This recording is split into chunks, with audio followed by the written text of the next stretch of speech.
कहानी की शुरुआत होती है प्रिंसेस फिलेल के ख्यालों से, जो सोच रही है कि हर इंसान की अपनी एक जगह पहले से तय होती है।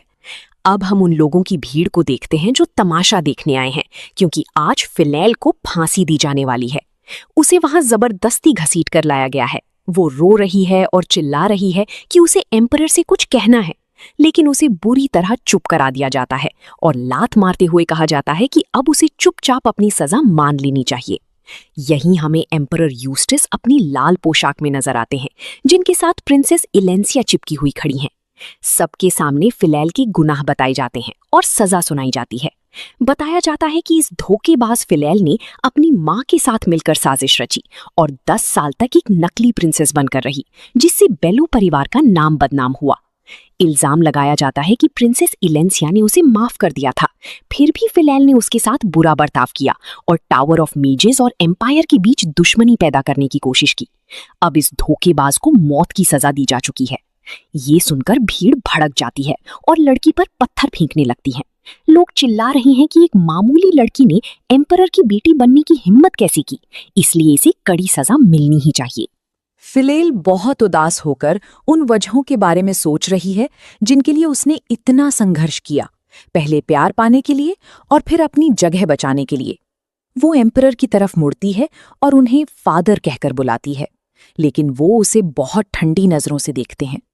वो उनसे कहती है कि उसने कभी प्रिंसेस होने का नाटक नहीं किया, बल्कि उसे सच में लगता था कि वो उनकी बेटी है। वो अपनी बात पूरी करने की कोशिश करती है, लेकिन एम्परर उसे बीच में ही बड़ी बेरहमी से रोक देते हैं। प्रिंसेस ये सुनकर दहल जाती है जब वो हुक्म देते हैं कि सुई धागा लाया जाए और इस लड़की का मुंह सिल दिया जाए। भीड़ पागलों की तरह एम्परर के इस आदेश को दोहराने लगती है। थकी हुई प्रिंसेस सोचती है कि उसे शायद यही उम्मीद करनी चाहिए थी, क्योंकि ना तो ये प्यार और ना ही ये ऊंचा स्टेटस कभी उसका था। वो पूरी हिम्मत जुटाकर खड़ी होती है और निडर होकर एम्परर से पूछती है कि क्या इन बीते सालों में एक बार भी उन्होंने उसे अपनी बेटी समझा था।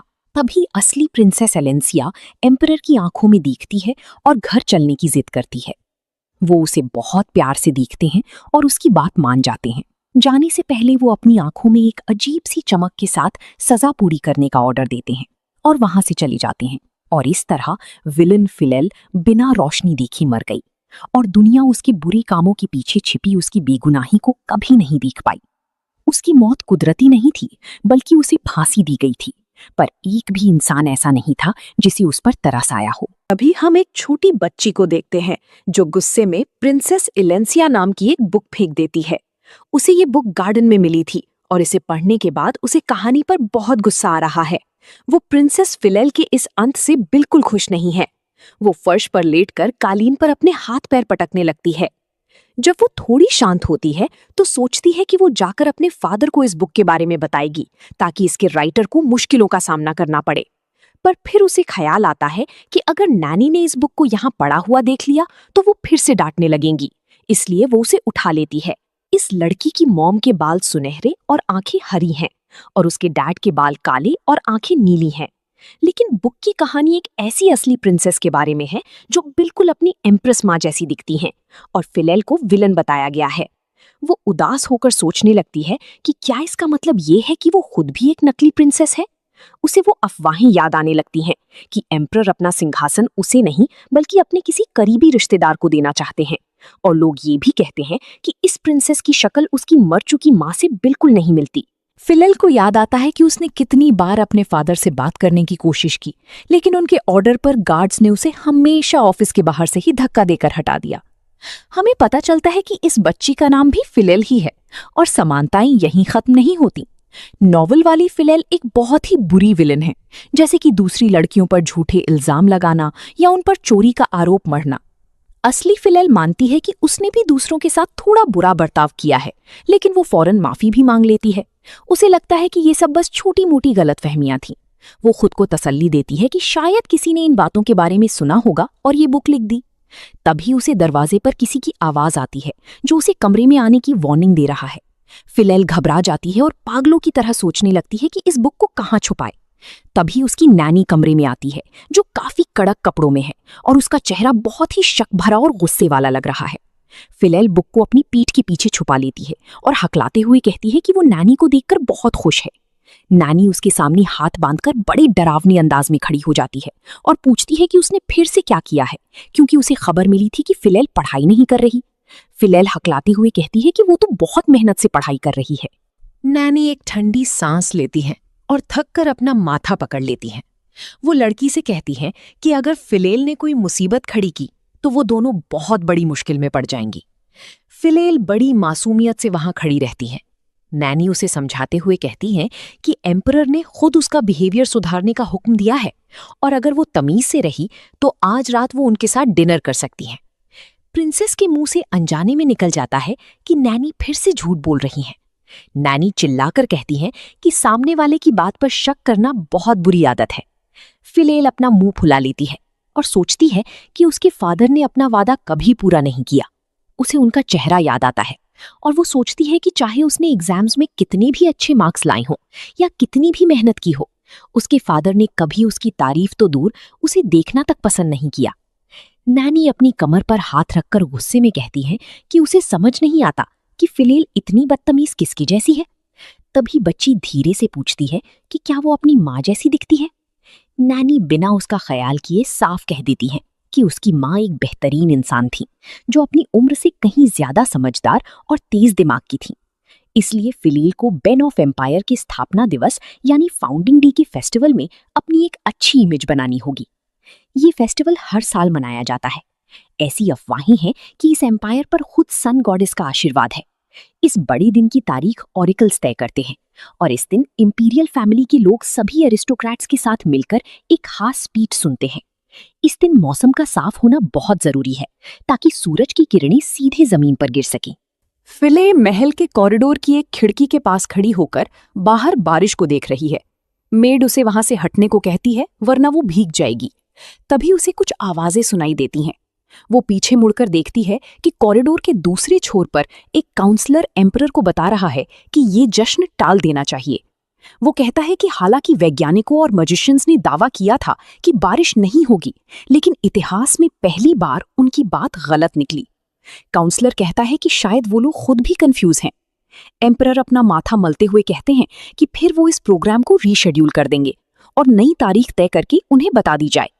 ये सुनकर फिले को डर के साथ याद आता है कि बुक में भी बिल्कुल यही हुआ था। मौसम की वजह से जश्न टाल दिया गया था, लेकिन बुक में तो इससे भी ज्यादा अजीब चीजें लिखी थी कि हाई प्रीस्ट से गलती हो गई। फिले को लगता है कि ये सब बस एक कहानी है।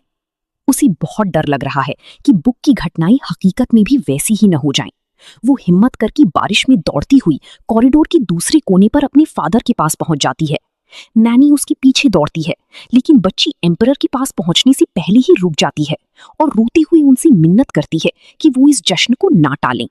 नैनी उसके पास पहुंचती है, पर फिली अपनी मुट्ठियां भींचकर अपने फादर को मनाने की कोशिश करती रहती है कि वो महल के अंदर भी स्पीच दे सकते हैं, बस इस जश्न को रद्द ना करें।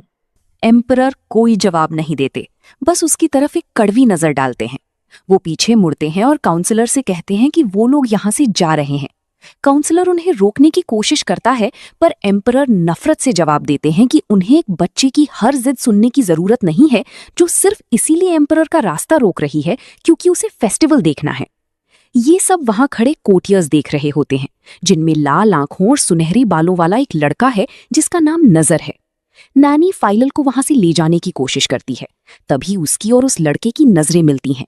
नजर प्रिंसेस की तरफ दौड़ना चाहता है, लेकिन उसके पिता उसे ये कहकर रोक देते हैं कि अभी सही वक्त नहीं है। बाद में फाइलल अपने कमरे में अंगीठी के पास बिना कपड़ों के कांपती हुई बैठी है, जबकि उसकी नैनी एक पतली छड़ी से उसके पैरों पर वार कर रही है। वहां खड़ी हमदर्द मेड्स के सामने वो लड़की से कहती है कि वो उसकी आज की इन हरकतों के लिए उसे कभी माफ नहीं कर सकती, इसलिए अब उसे सजा भुगतनी होगी। अब वो सजा की एक और सख्त तरीके की तरफ बढ़ रही है। उसे इस बात पर बहुत गुस्सा आ रहा है कि फाइलल अपनी गलती मानने को भी तैयार नहीं है। वो गुस्से में वहां से चली जाती है और फाइलल को मेड्स के साथ अकेला छोड़ देती है। प्रिंसेस अपने सीने पर हाथ रखती है, जहां उसे बहुत दर्द महसूस हो रहा है। उसे लग रहा है कि ये दर्द उन जख्मों से कहीं ज्यादा है जो उसे पैरों पर पड़े हैं। मेड्स उससे कहती हैं कि वो बैठ जाए ताकि वो उसके जख्मों पर दवा लगा सकें। वो प्रिंसेस से पूछती हैं कि उसने ऐसा क्यों किया, क्योंकि अगर वो नैनी के सामने अपनी गलती मान लेती तो उसे इतनी चोट नहीं पहुंचती। मेड्स उसे तसल्ली देने की कोशिश करती हैं कि नैनी स्वभाव से सख्त जरूर है, पर वो दिल की बुरी नहीं है। एक हफ्ते में फेस्टिवल होने वाला है, तो शायद तब तक नैनी का गुस्सा शांत हो जाए और वो फिलेल को वहां जाने दें। फिलेल हैरान होकर पूछती है कि एक हफ्ते बाद तो बहुत देर हो जाएगी। ये सुनकर मेड्स एक दूसरे को देखती हैं और बताती हैं कि ऐसी अफवाह है कि हाई प्रीस्ट वापस जाते समय रास्ते में अपनी बग्घी में ही बेहोश हो गए थे।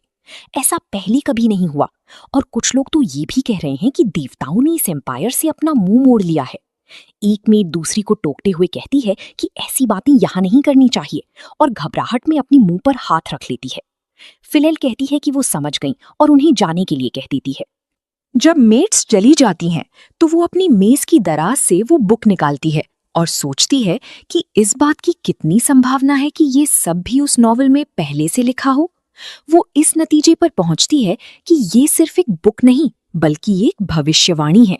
इसका मतलब है कि वो सच में एम्परर यूस्टिस की असली बेटी नहीं बल्कि एक फेक प्रिंसेस है। अगली सुबह नैनी उसे जगाती है और कहती है कि कल की हरकतों की वजह से एम्परर ने उसे बुलाया है। प्रिंसेस बड़ी मुश्किल से जवाब देती है कि वो बीमार है और उठ नहीं सकती। नैनी को उसकी बात पर यकीन नहीं होता और वो कहती है कि ये बहाने इस बार काम नहीं आएंगे। अगर उसे अब इतना डर लग रहा था तो कल उसे इतनी बेवकूफी नहीं करनी चाहिए थी। फिलल कमजोरी में फिर कहती है कि वो सच में बीमार है। नैनी उसका हाथ छूकर चेक करती है कि क्या उसे वाकई बुखार है। फिलल की आंख एक डरावने सपने से खुलती है। उसने सपने में देखा कि उसे फांसी दी जा रही है और वो एम्परर से मिन्नत कर रही है कि वो बस एक बार उसकी तरफ देख ले। जब उसे एहसास होता है कि ये सिर्फ एक सपना था तो वो चैन की सांस लेती है। उसे नैनी की आवाज आती है जो उसके लिए सूप लाई है।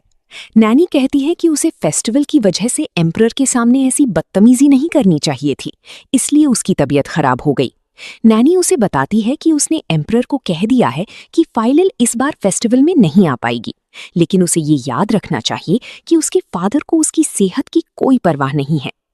फाइनल बिस्तर पर लेटे लेटे सोचती है कि उसे अपने फादर की इस बेरुखी का पहले से ही पता था, बस उसे इस बात का डर था कि उन्होंने तो उसके सपने में भी उससे कोई अच्छी बात नहीं की। उसे अब इस बात का खौफ होने लगा है कि अगर नॉवल की बातें सच हुई तो उसके फादर उसे सच में सबके सामने फांसी पर चढ़ा देंगे। वो सोचती है कि क्या उसे अब एक अच्छी बेटी बनकर रहना चाहिए ताकि एम्परर उससे खुश रहें। शायद तब वो उसके साथ थोड़ा नरमी से पेश आए, भले ही उन्हें पता हो कि वो नकली है। उसे उम्मीद है कि वो अपना फ्यूचर बदल सकती है। वो हिम्मत जुटाकर बिस्तर से उठती है और तय करती है कि वो अभी जाकर उनसे ये पूछेगी। फाइनल इस तरह खामोशी से मरना नहीं चाहती। वो धीरे धीरे कॉरिडोर में आगे बढ़ती है। उसे महसूस होता है कि उसके फादर का स्टडी रूम आज रोज के मुकाबले ज्यादा दूर लग रहा है। उसे चक्कर आने लगते हैं। तभी उसे मेड्स के कमरे से कुछ आवाजें सुनाई देती हैं। वो कह रही हैं कि इस प्रिंसेस की वजह से वो सब बड़ी मुसीबत में है। एक मेड आवाज कम करने को कहती है, पर दूसरी उसे यकीन दिलाती है कि यहाँ कोई नहीं है जो उनकी बातें सुन सके, और वैसे भी वो प्रिंसेस के बारे में कोई झूठ नहीं बोल रही। नाइट मार्टिन भी उनकी बात से सहमत होता है, क्योंकि प्रिंसेस की वजह से उनकी सैलरी भी काट ली गई है। फिले गलतियां करती हैं और नैनी का गुस्सा उन सब पर निकलता है। उनमें से एक कहती है कि अगर वो एम्परर की बेटी होती तो वो उनका प्यार जीत लेती। फिले को ये जानकर बहुत दुख होता है कि उसका नाइट, जो उसके सामने इतना तमीजदार बनता है, वो भी पीठ पीछे उसके बारे में ऐसी गंदी बातें कर रहा है। वो समझ नहीं पा रही कि ये सब उसके सामने दोस्ती का नाटक क्यों करते थे, जबकि ये सब उससे नफरत करते हैं। वो गॉसिप करती रहती हैं कि कैसे इस प्रिंसेस के पास कोई मैजिक पावर नहीं है, जो कि इंपीरियल फैमिली की पहचान होती है। वो कहती हैं कि ये बस नाम की प्रिंसेस है। वो सबके सामने फेस्टिवल के लिए तमाशा करने की उसकी हिम्मत पर भी सवाल उठाती हैं। उन्हें लगता है कि अगर ऐसा ही चलता रहा तो हाउस ऑफ अबीन ये रिश्ता तोड़ देगा। वो हंसते हुए उस वक्त को याद करती हैं जब प्रिंसेस ने ड्यूक को केक खिलाया था, और उनके चेहरे की एक्सप्रेशन से साफ पता चल रहा था कि उन्हें ये बिल्कुल पसंद नहीं आया। वो कहती हैं कि अगर फिलिल थोड़ी अक्लमंद होती तो एम्परर उसे ज्यादा प्यार करते। फिलिल को अब और नहीं सुनना था, इसलिए वो वहां से भाग जाती है। वो दौड़कर अपने फादर के पास जाने का फैसला करती है। वो खुद को समझाती है कि उसकी जिंदगी इन लोगों पर निर्भर नहीं है, इसलिए उसे इनकी बातों पर ध्यान नहीं देना चाहिए, पर फिर भी उसकी आंखों से आंसू निकल आते हैं। उसी वक्त वही काउंसलर जिनसे एम्परर पहले बात कर रहे थे, वो उनसे विनती करते हैं कि उन्हें अपनी बेटी से मिलने जाना चाहिए। एम्परर जवाब देते हैं कि काउंसलर कुछ ज्यादा ही जिद कर रहे हैं। उन्हें समझ नहीं आता कि पॉलिन को उसकी इतनी फिक्र क्यों है, जबकि प्रिंसेस शायद फिर से बीमार होने का नाटक कर रही है। काउंसलर उन्हें यकीन दिलाते हैं कि पैलेस के डॉक्टर के मुताबिक इस बार हालत सच में गंभीर है, लेकिन यूस्टिस को अभी भी इसमें कोई बड़ी बात नहीं लगती। काउंट कहते हैं कि इस दुनिया में फिलिल का उनके सिवा और कोई सगा नहीं है, उन्हें इतना बेरुख नहीं होना चाहिए।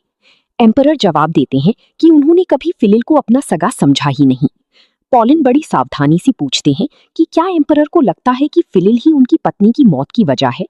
यूस्टिस गुस्से में अपना हाथ मेज पर मारते हैं और काउंसलर को चुप रहने का हुक्म देते हैं। काउंट माफी मांगते हैं। यूस्टिस कहते हैं कि एक वक्त था जब उन्हें सच में लगता था कि फिलिल ही सारी मुसीबतों की जड़ है, लेकिन अब उन्हें उस पर गुस्सा भी नहीं आता। वो कहते हैं कि उन्हें कभी ये उम्मीद नहीं थी कि वो अपनी माँ इजाबेला की जगह ले पाएगी। बस उनके लिए इतना काफी होता कि वो एक वारिस के तौर पर अपनी छोटी मोटी जिम्मेदारियां पूरी कर ले। लेकिन उसके रिजल्ट्स बहुत खराब हैं और कल तो उसने सबके सामने तमाशा खड़ा कर दिया। वो कहते हैं कि उन्हें इस बात से कोई हैरानी नहीं है। पोलिन कहते हैं कि फिलिल कोशिश तो कर रही है, वो अभी सिर्फ 9 साल की है। यूस्टिस तंज कसते हुए कहते हैं कि अगर तमाशा करना ही कोशिश है तो फिर ठीक है। वो शेल्फ से शराब निकालते हुए कहते हैं कि जब वो उसकी उम्र के थे तब वो अपने सगी भाइयों से लड़ रहे थे। वो ग्लास में शराब डालते हुए कहते हैं कि फिलिल ना तो इजाबेला जैसी है और ना ही उनके जैसी। वो उसे अपनी बेटी मानने तक से इनकार कर देते हैं। दरवाजे के बाहर खड़ी प्रिंसेस के हलक से एक दबी हुई चीख निकल जाती है। काउंट बड़ी समझदारी से पीछे मुड़ते हैं और पूछते हैं कि क्या वाकई एम्परर के दिल में फिनेल के लिए कोई प्यार नहीं है। एम्परर बड़ी रूखाई से जवाब देते हैं कि बिल्कुल नहीं। वो कहते हैं कि अब वो बस इतना चाहते हैं कि वो लड़की बिना किसी का ध्यान खींचे अपनी जिंदगी जिए और किसी के लिए परेशानी खड़ी ना करे, बिल्कुल वैसे जैसे उसका कोई वजूद ही ना हो। फिनेल अपने कमरे में बिस्तर पर पड़ी हुई बड़ी बेचैनी से सोच रही है कि अब वो क्या करे, क्योंकि अगर हालात ऐसे ही रहे तो आगे चलकर एम्परर उसे कभी माफ नहीं करेंगे। वो सोचती है कि अगर वो अब से एक बहुत अच्छी और समझदार बच्ची बनकर रहे तो क्या वो उसे जिंदा छोड़ देंगे। उसे लगता है कि शायद उसे किसी से मदद मांगनी चाहिए, पर उसे समझ आता है कि उसके पास जाने के लिए कोई नहीं है, क्योंकि कोई भी उसकी साइड नहीं है। वो सिसकते हुए रोने लगती है कि वो बस जिंदा रहना चाहती है। जब उसके आंसू सूख जाते हैं तो वो फिर से उस बुक को उठाती है, इस उम्मीद में कि शायद आगे क्या करना है इसका कोई सुराग मिल जाए। नॉवल में जब ये पता चला था कि फिनेल एक धोखेबाज है, तब वो तुरंत नहीं मरी थी। एलेनिया को उस पर तरस आ गया था और उसने एम्परर से फिलिल के हक में बात की थी, लेकिन वो धोखेबाज अपनी जलन और जेलसी पर काबू नहीं रख पाई। आखिरकार उसने प्रिंसेस एलेनिया की अच्छाई का जवाब बुराई से दिया और सलाखों के पीछे पहुंच गई। वो वहां से भागने में कामयाब तो हुई, पर पकड़े जाने के बाद उसे फांसी दे दी गई। तभी फिलिल के दिमाग की बत्ती जलती है। यही बाहर निकलने का रास्ता है। उसे बस असली प्रिंसेस के आने से पहले यहाँ से भागना होगा। अभी ये करना मुश्किल है, पर अगर उसके पास वो एक चीज आ जाए तो काम बन जाएगा। वो चीज है रिंग ऑफ रिकग्निशन। ये एक ऐसी पवित्र निशानी है जो एम्परर बेलेरो और उनके वंशजों के लिए सन गॉडेस की पावर से बनाई गई थी। ये अंगूठी मैजिक कर सकती है, जैसे कि ट्रैवल मैजिक के जरिए आप वहां कहीं भी जा सकते हैं जहां आप एक बार पहले जा चुके हों। पर दिक्कत ये है कि फिलिल के पास कोई मैजिकल एबिलिटीज नहीं है, इसलिए वो तय करती है कि वो उस अंगूठी को तब हासिल करेगी जब वो डिवाइन पावर से पूरी तरह भरी हुई हो। अभी तो उसे कोई वो अंगूठी मुफ्त में नहीं देगा, पर फिलिल को उसे हर कीमत पर पाना ही होगा। अचानक वो कमजोरी की वजह से फर्श पर गिर पड़ती है। उसे याद आता है कि वो तो अभी सच में बीमार है, पर फिलिल इस कमजोरी को झटक देती है। ये वक्त हार मानने का नहीं है, उसे इस सिचुएशन से निकलने का कोई पक्का रास्ता चाहिए। सिर्फ एक आज्ञाकारी बच्चा बनना काफी नहीं है, क्योंकि बहुत से लोग पहले से ही उससे नफरत करते हैं। इसलिए उसे एक सॉलिड प्लान चाहिए। वो फर्श पर अपनी मुट्ठियां टिकाती है और बड़ी जिद के साथ खड़ी होती है। अपनी जान बचाने के प्लान को पूरा करने का आज ये पहला दिन था। वो खुद से कहती है कि वो ये सब कर सकती है। उसी रात एम्परर यूस्टिस अपनी नैनी के साथ चुपके से सोती हुई फिलिल के कमरे में आते हैं। नैनी बच्ची को जगाने की बात करती है, पर एम्परर मना कर देते हैं। वो एक ठंडी सांस लेते हैं और सोचते हैं कि आखिर उन्होंने काउंट की बात मानकर यहाँ आने की हिम्मत क्यों की। काउंसलर ने कहा था कि बच्ची की तबीयत इतनी खराब है कि उसने कुछ खाया भी नहीं है। वो अपना हाथ उसकी तरफ बढ़ाते हैं और देखते हैं कि उसे सच में तेज बुखार है।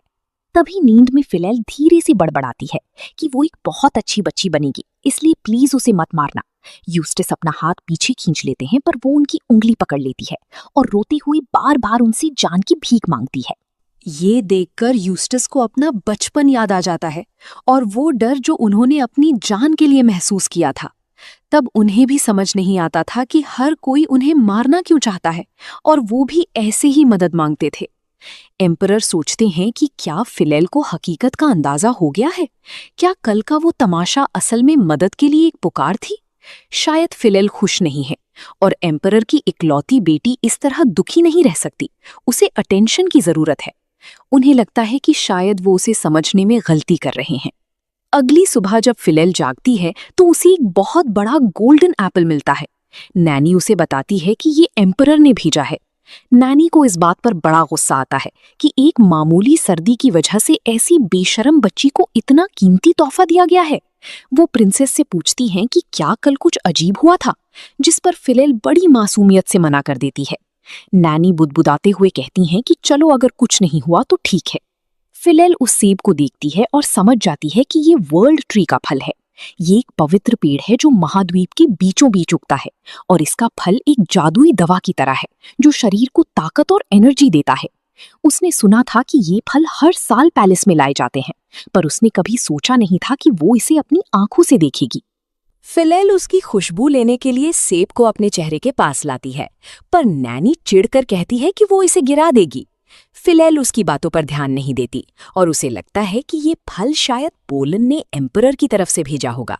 वो नैनी से कहती है कि एम्परर को उसका शुक्रिया कह दे और इस फल को बाकी दवाइयों के साथ रख दे। नैनी हैरानी से पूछती है कि क्या बस इतना ही? फिलेल बड़ी मासूमियत से पूछती है कि क्या कुछ और भी करना है? नैनी कहती है कि और तो कुछ नहीं, पर ड्यूक अबन ने मिलने की इजाजत मांगी है। वो फिलेल से मिलने आना चाहते हैं तो वो बस वक्त तय कर ले। फिलेल थोड़ी हैरान होकर कहती है कि आज दोपहर के बाद का वक्त सही रहेगा। कुछ देर बाद फिलेल एक मेड के साथ उस हॉल की तरफ जाती है जहां ड्यूक अबन और उनका बेटा उसका इंतजार कर रही हैं। ड्यूक नाजर को उसके उतरे हुए चेहरे के लिए डांटते हैं क्योंकि उसे प्रिंसेस की वजह से अपने दोस्तों के साथ एक मीटिंग कैंसिल करनी पड़ी थी। मेड मदद के लिए आगे बढ़ती है, पर फिलाइल कहती है कि वो खुद अंदर जाएगी। वो अपनी पूरी हिम्मत जुटाती है और मन में 3 तक गिनती गिनकर कमरे के अंदर कदम रखती है। ड्यूक और उनका बेटा अपनी बातें छोड़कर तुरंत उसकी तरफ देखते हैं। वो बड़ी खूबसूरती से झुककर उनका अभिवादन करती है और एक प्यारी सी मुस्कान के साथ उन्हें हेलो कहती है। वो भी बदले में झुकते हैं और बड़ी तमीज से उसकी सेहत का हाल पूछते हैं। नजर के चेहरे पर फिक्र साफ दिख रही है और वो कहता भी है कि जब उसे उसकी बीमारी के बारे में पता चला तो वो बहुत घबरा गया था। फिलाइल मुस्कुराते हुए कहती है कि वो अब ठीक हो चुकी है और उसकी इस फिक्र के लिए शुक्रिया अदा करती है। ड्यूक उन्हें बताते हैं कि आज उनकी एक और मीटिंग है, इसलिए उन्हें जाना होगा। वो अपनी आंखों में थोड़ी चिंता लेकर अपने बेटे से कहते हैं कि वो प्रिंसेस का ख्याल रखे। नजर बड़ी आज्ञाकारी से मान जाता है। फिलाइल उस लड़के को देखती है और सोचती है कि यही नजर अबडेन उसका होने वाला पति है। वो अपनी उम्र के हिसाब से काफी मैच्योर और बहुत ही अच्छे स्वभाव का है। नजर उसे बड़ी हैरानी से वापस देखता है और पूछता है कि क्या वो खुद पर ज्यादा दबाव तो नहीं डाल रही, पर फिलाइल वही मुस्कान बनाए रखती है और कहती है कि वो बिल्कुल ठीक है। वो अपने हाथों से अपनी ड्रेस की कपड़े को कसकर पकड़ती है और एक लंबी सांस छोड़ते हुए नजर को पिकनिक पर चलने के लिए कहती है, जैसे ही वो पूरी तरह ठीक हो जाए। नजर फौरन मान जाता है। फिलेल पूछती है कि वो लोग कहाँ जाएंगे। वो कहता है कि जहां वो जाना चाहे। वो फिर पूछती है कि नजार को कहाँ जाना पसंद है, पर वो जवाब देता है कि उसे कोई फर्क नहीं पड़ता, बस वो उसके साथ हो।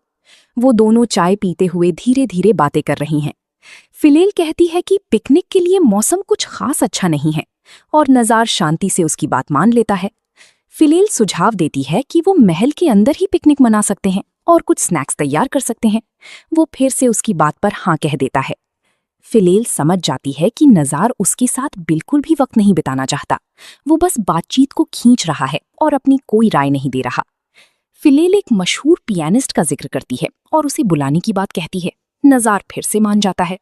उसे याद आता है कि बुक में भी नजार बिल्कुल ऐसा ही था, जो हर ख्वाहिश पूरी करता था, पर फिलेल की नहीं बल्कि अलीनिया की। उसने कभी फिलेल की भावनाओं की कद्र नहीं की। वो कहना शुरू करता है कि जैसे ही प्रिंसेस ठीक हो जाएगी वो उस पियानिस्ट को बुला लेगा, लेकिन फिलेल उसे बीच में ही बड़ी बेरुखी से काट देती है और खड़ी हो जाती है। वो बड़ी सख्ती से कहती है कि वो दोनों ये दिखावा करेंगे कि ये बातचीत कभी हुई ही नहीं, और उसे विदा कर देती है। जब वो जा रहा होता है तो वो मुड़कर कहती है कि उसे अब से यहाँ आने की जरूरत नहीं है, क्योंकि वो बेकार में उसका वो वक्त खराब कर रही है जो वो अपनी दोस्तों के साथ बिता सकता है। नजर झटके से उठता है और कहता है कि अगर उसने अनजाने में उसका दिल दुखाया हो तो उसे माफ कर दे। फिलहाल एक मीठी मुस्कान के साथ कहती है कि वो वैसे भी एक दूसरे से काफी मिलते रहते हैं और उसे भी अपनी उम्र के दोस्तों की जरूरत है। नजर एक ठंडी सांस लेता है और उसकी बात मान जाता है। वो वहां से चली जाती है और उसे गुड लक कहती है। फिलहाल अब नजर वाला तरीका ही अपनाने वाली है, सबके साथ अच्छी रहना पर अपना दिल किसी को ना देना। फिलहाल वहां से तेजी से निकल जाती है और सोचती है कि अब वो बिना किसी पछतावे के यहाँ से भाग सकती है। उसे उम्मीद है कि वो उसे देखकर वैसे ही मुस्कुराई होगी जैसे वो उसे देखकर मुस्कुराता था। बाद में वो बड़ी धमक के साथ अपनी टीचर के सामने मेज पर वो बुक पटकती है और कहती है कि उसने सब पढ़ लिया है। टीचर हैरान रह जाती है कि इतनी जल्दी फिलैल ने पूरी बुक कैसे खत्म कर ली। प्रिंसेस बड़ी गर्व से कहती है कि वो उससे कुछ भी पूछ सकती है। आखिरकार फिलैल हर सवाल का सही जवाब दे देती है। टीचर को समझ नहीं आता कि ये चमत्कार कैसे हुआ और उसे एहसास होता है कि प्रिंसेस अब बहुत बदल गई है। जल्द ही पूरे महल में प्रिंसेस की सुधरी हुई बर्ताव की चर्चा होने लगती है। वो अपनी बीमारी से उभर चुकी थी और बड़ी मेहनत से अपनी पढ़ाई कर रही थी, यहाँ तक कि कुछ समझ ना आने पर वो खुद सवाल भी पूछती थी। इसका असर नजर के साथ उसके रिश्ते पर भी पड़ा। फिलैल अब मीटिंग्स में अपने साथ बुक्स लेकर आती थी ताकि नजर के अलावा भी उसके पास करने को कुछ हो, और वो नजर के लिए भी किताबें लाती थी ताकि वो बोर ना हो। एक मीटिंग में वो नजर से पूछती है कि बैटल ऑफ सिथिया कब शुरू हुई थी। वो जवाब देता है कि इंपीरियल कैलेंडर के साल 132 में। वो उसे थैंक यू कहती है और कहती है कि नजर सच में एक अक्लमंद लड़का है। नजर को समझ नहीं आता कि वो ऐसा क्यों कर रही है। उसे लगता है कि शायद वो उससे नाराज है और उसे ये एहसास बिल्कुल अच्छा नहीं लग रहा। एक सुबह मेड से फिलैल के कमरे में एक कप टूट जाता है और वो बुरी तरह घबरा जाती है। वो फौरन सफाई देने लगती है और कांच के टुकड़े उठाने लगती है। वो मन ही मन सोच रही है कि ये नजर का दिया हुआ तोहफा था, जिसका मतलब है कि उसे कड़ी सजा मिलेगी। लेकिन फिलैल सोकर उठते हुए बस इतना कहती है कि जल्दी से सब साफ कर लो, इससे पहले कि कालीन गीला हो जाए, और अपना ध्यान रखना कि कहीं चोट न लग जाए। मेड को अपनी कानों पर यकीन नहीं होता। उसे लगता है कि प्रिंसेस बड़ी अजीब हरकतें कर रही हैं। फिलैल मुस्कुराते हुए कहती है कि एक कप से ज्यादा जरूरी इंसान की जान है, इसलिए वो फालतू का तमाशा ना करे। बाद में वो मेड बाकी नौकरों को इस बारे में बताती है। सब हैरान रह जाते हैं कि उनकी मालकिन ऐसी बात कैसे कह सकती है। किसी को लगता है कि शायद फेस्टिवल वाली डांट का उस पर असर हुआ है और वो जल्द ही अपनी पुरानी आदतों पर उतर आएगी। नाइट मार्टिन मुस्कुराते हुए कहता है कि चलो कम से कम कुछ वक्त के लिए तो महल में शांति रहेगी। लेकिन अगले ही दिन एक मेड टीचर्स को फिलैल के अच्छे रिजल्ट्स के बारे में बात करते हुए सुन लेती है।